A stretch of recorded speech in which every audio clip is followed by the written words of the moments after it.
فاروقی ندوی کے مقالے کے بعد جیسا کہ ابتدائی باتوں میں اور پروگرام کی شروعات میں نے پروگرام کی ترتیب آپ حضرات کے سامنے بیان کی، وہ یہ کہ 2 مقالے پیش کیے جائیں گے اور پھر تاثرات کے لیے 5 منٹ کسی مقرر کو دیے جائیں گے۔ الحمدللہ اب میں جس مقرر کو آپ کے سامنے پیش کرنے کی جسارت کر رہا ہوں، اس شخصیت کا نام آپ نے ہندوستان کے کونے کونے اور گوشے گوشے میں سنا، دیکھا، ان کے خطابات کو، ان کے بیانات سے آپ محظوظ ہوئے۔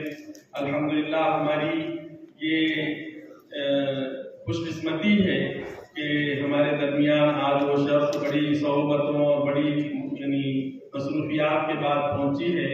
میں مفتی محمد ہارون ندوی صاحب سے درخواست کرتا ہوں کہ آئیں اور 5 منٹ میں اپنے تاثرات کو پیش کریں۔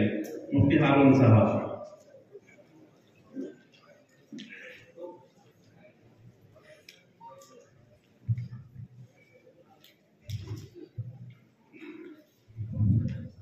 اعوذ باللہ من الشیطان الرجیم، بسم اللہ الرحمن الرحیم۔ کل من علیہا فان ویبقى وجہ ربک ذو الجلال والاکرام۔ صدق اللہ العظیم۔ آج کی اس پاکیزہ مجلس کے صدر محترم، ہم سب کے استاد حضرت مولانا نیاز الدین صاحب ندوی اور آپ کے اور میرے تمام کے اساتذہ اسٹیج پر جلوہ افروز ہیں، مولانا محمد نسیم الدین صاحب مفتاحی، مولانا عبدالرشید صاحب مدنی، معیز الدین صاحب فاروقی۔ ظاہر بات ہے کہ اصولوں کا خیال رکھنا بہت ضروری ہے۔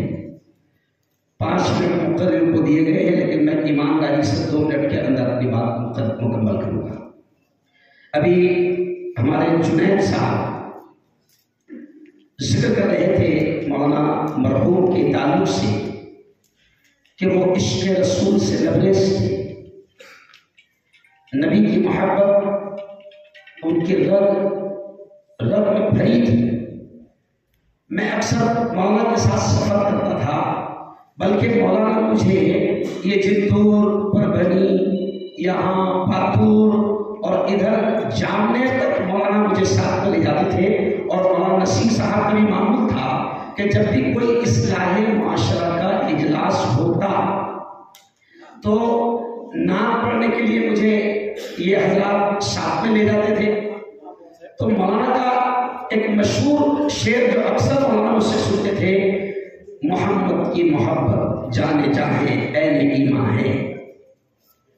مولانا کا خود کا لکھا ہوا کلام تھا شاید یہ، وہ کہتے تھے بیٹے یہ شعر سنا، تو وہ یہ شعر کہ محمد کی محبت جانے چاہے عین ایمان ہے، یہی آواز آتی ہے میرے ٹوٹے ہوئے دل سے۔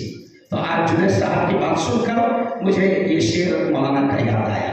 خیر تاثرات میں اتنا ہی کہوں گا کہ آج میں جو کچھ بھی ہوں ان اساتذہ کی محنتیں ہیں، اور خاص طور سے مرحوم مولانا ریاض الدین فاروقی صاحب کی کوشش اور محنت ہے۔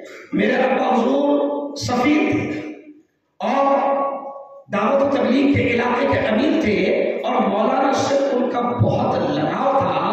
مولانا ہی کی وجہ سے، مرحوم ریاض الدین صاحب کی وجہ سے میرے ابا حضور نے مجھے ان کے حوالے کیا تھا۔ تو میں بالکل کھل کر یہ بات کہہ سکتا ہوں کہ اگر آج ہم جو بھی کام کر رہے ہیں، جس انداز میں جس لائن سے کام کر رہے ہیں، ہم جو کچھ بھی ہے ہم بالکل کھل کر کہہ رہے ہیں کہ مولانا مرحوم کی محنت کا، ان کی کوششوں کا نتیجہ ہے۔ مولانا جس طریقے سے ہم کو رکھتے تھے وہ اللہ ہی جانتا ہے۔ بس میں دعا کروں گا کہ جو کچھ بھی دینی ملی خدمات، اصلاحی خدمات انہوں نے انجام دی ہے، میں دعا کے الفاظ کر رہا ہوں، آپ نے تھوڑا سا بلند آواز میں آمین کہہ دینا۔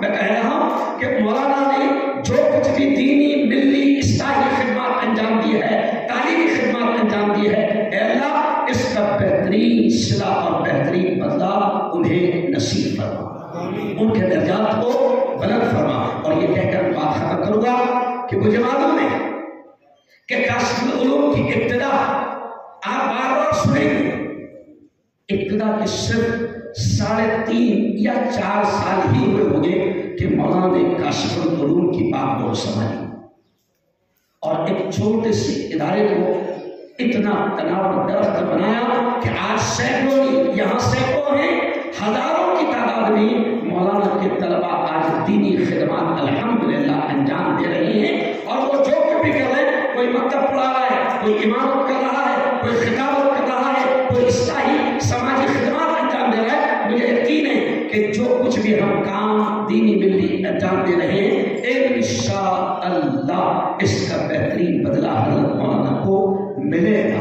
آج جو کچھ بھی آپ دیکھ رہے ہیں اس پورے علاقے میں مولانا کی خدمات کا نتیجہ ہے۔ اللہ تعالیٰ ان کو بہترین صلہ نصیب فرمائے۔ مولانا کی خاص صفت کہہ کر بات سمیٹوں کہ مولانا کی ایک خاص صفت تھی کہ مولانا سب کو لے کر چلتے تھے۔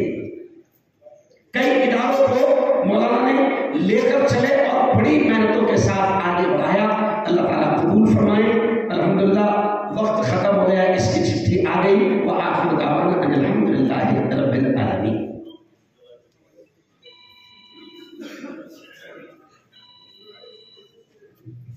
مفتی محمد ہارون صاحب ندوی کی اس جامع اور مثالی تقریر